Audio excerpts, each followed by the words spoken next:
Nah, adik-adik, untuk berikutnya kita bahas gerak lurus ya, gerak lurus. Nah, dari sini apa sih sebenarnya gerak lurus itu? Nah, gerak lurus itu adalah gerak yang lintasannya berupa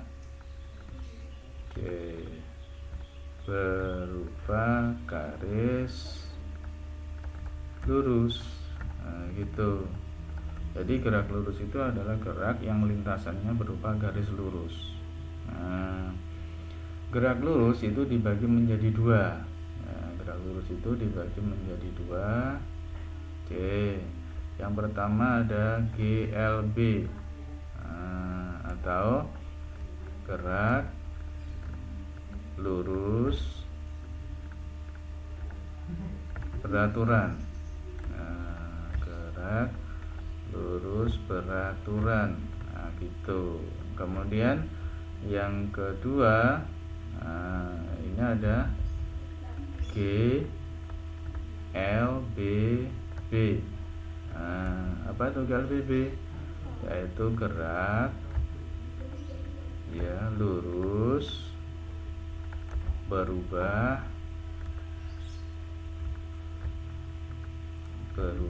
beraturan. Nah, itu. Jadi ada GLB dan GLBB ya, untuk pembagian dari gerak lurus. Nah, kita bahas yang pertama adalah GLB ya. Jadi GLB, gerak lurus beraturan. Gitu. Apa sebenarnya gerak lurus beraturan itu? Cirinya dari gerak lurus beraturan ya, ciri dari GLB itu kecepatannya tetap. Nah, gitu. Kecepatan dari waktu ke waktu itu tetap. Nah, ini ciri yang pertama. Artinya kalau kecepatan dari waktu ke waktu itu tetap, bisa diartikan bahwa percepatannya itu sama dengan 0. Itu. Nah, kalau dibuat grafik untuk gerak lurus beraturan, misalkan kakak buat grafiknya ya. Jadi, nah ini arah sumbu Y, kemudian yang ke situ arah sumbu X, gitu. Nah, yang di atas ini adalah V, yaitu dalam satuan meter per sekon, sementara di sana T dalam satuan sekon gitu. Nah, kita lihat pada waktu T1, misalkan di sini T1, kemudian ada T2, dan seterusnya gitu. Karena kecepatan untuk gerak lurus beraturan itu selalu tetap ya. Kecepatan untuk gerak lurus beraturan itu selalu tetap dari waktu ke waktu. Berarti misalkan kita ambil kecepatan awalnya ada di sini, itu ada V0 di sini ya. Kecepatan pada saat T sama dengan 0, begini misalnya. Maka untuk T sama dengan 1 juga tetap berada di situ. T sama dengan 2 juga tetap berada di situ. Nah, sehingga kalau nanti ditarik garis sana, nah grafiknya begitu. Nah, ini berarti grafik di mana kecepatannya tetap. Kecepatannya tetap. Nah, dari sini kita bisa ambil berapa jarak yang ditempuh. Nah, yang ditempuh selama perjalanan, misalkan dari T sama dengan 0 sampai T sama dengan 2, misalkan dari sini, ini adalah S-nya ya, jarak ini ya, jarak yang ditempuh selama perjalanan mulai T sama dengan 0 sampai T sama dengan T2 ini. Nah, dari sini mari kita lihat dengan seksama ya.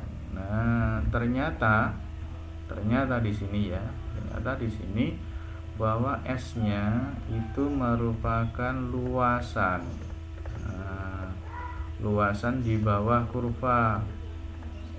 Oke, luasan di bawah kurva. Nah, gitu. sehingga luasan di bawah kurvanya luas apa di sini, yaitu luas persegi panjang gitu. Luas persegi panjang, apa luas persegi panjang? Yaitu panjang dikali lebar, itu panjang dikali lebar. Nah, panjangnya apa di sini? T ya, T ya, panjangnya adalah T, lebarnya apa? V. Nah, V. Nah, kalau misalkan kita balik ini L-nya, coba luas daerahnya kita ambil ini sebagai jarak yang ditempuh, kemudian V-nya kita bawa ke depan, V dikali T. Nah, ini itu adalah rumusan untuk gerak lurus beraturan ya. S sama dengan V dikali T tuh. Nah, S-nya apa? S-nya ya, S itu adalah jarak dalam satuan apa? Meter. Nah, kemudian V-nya adalah kecepatan dalam satuan apa? Meter per sekon. Dan T-nya adalah waktu, atau selang waktu dalam satuan apa? Sekon. Nah gitu. Ini adalah rumus umum ya, rumusan umum untuk gerak lurus beraturan. Nah ini kalau grafiknya antara kecepatan terhadap waktu seperti ini, maka bagaimana kalau grafiknya itu dinyatakan dengan gambar ya. Kalau misalkan grafiknya itu nanti adalah grafik yang diminta hubungan antara S dengan T itu, S dengan T. Nah, oke. S, nah ini S. Oke, dalam satuan apa? Meter. Kemudian ada T. Nah, dalam satuan sekon. Nah, gitu. Nah, kita bisa lihat jarak terhadap waktu ini ya, jarak dan waktu. Kita penjelasannya di sana, ke bawah sana, bahwa S ya itu berbanding lurus dengan T. Nah gitu. Kalau S-nya besar, maka T-nya juga besar. Kita masukkan aja, ketika S-nya 0, di sini T-nya juga harus 0. Oke. Ketika S-nya sama dengan 1 gitu. Ketika ini S sama dengan 1, maka T-nya juga sama dengan 1. Ketika S-nya sama dengan 2, nah gitu, 2, maka T-nya juga harus sama dengan 2 dan seterusnya. Nah, maka grafik hubungan antara S terhadap T kayak gini. Nah, gitu. Nah, jadi itu grafik hubungan antara S dan T. Nah, dari sini kita bisa ngambil yang namanya alfa. Nah, alfa sudut ya, sudut yang dibentuk antara S terhadap T.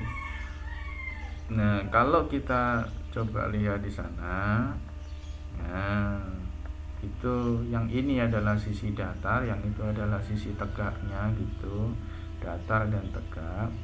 Kalau misalkan kita mau melihat sisi tegak ini ya, ini yang sisi tegak kita bagi dengan sisi datar gitu. Nah, kalau misalkan kita nulis di sini tangan ya, tangan alfa gitu, tangan alfa itu sama dengan apa? Yaitu sisi tegak ini dibagi dengan sisi datar, yaitu apa? S. Oke, kita bagi dengan T itu, S dibagi T. Nah ya, ini sisi tegaknya, ini sisi datarnya, S dibagi T. Lah S dibagi T itu tidak lain apa dari rumusan ini ya, dari rumus yang ada di sini. Ini S, ini T-nya turun ke sana, tinggal V sendirian di situ. Berarti apa? V. Nah gitu, V sama dengan S kita bagi dengan T. Nah gitu. Nah ini adalah bentuk lain ya, adalah bentuk lain dari apa namanya rumusan yang ada pada GLB. Ya, demikian dari penjelasan tentang gerak lurus beraturan. Tetap semangat, selamat belajar bersama TSC, maju terus.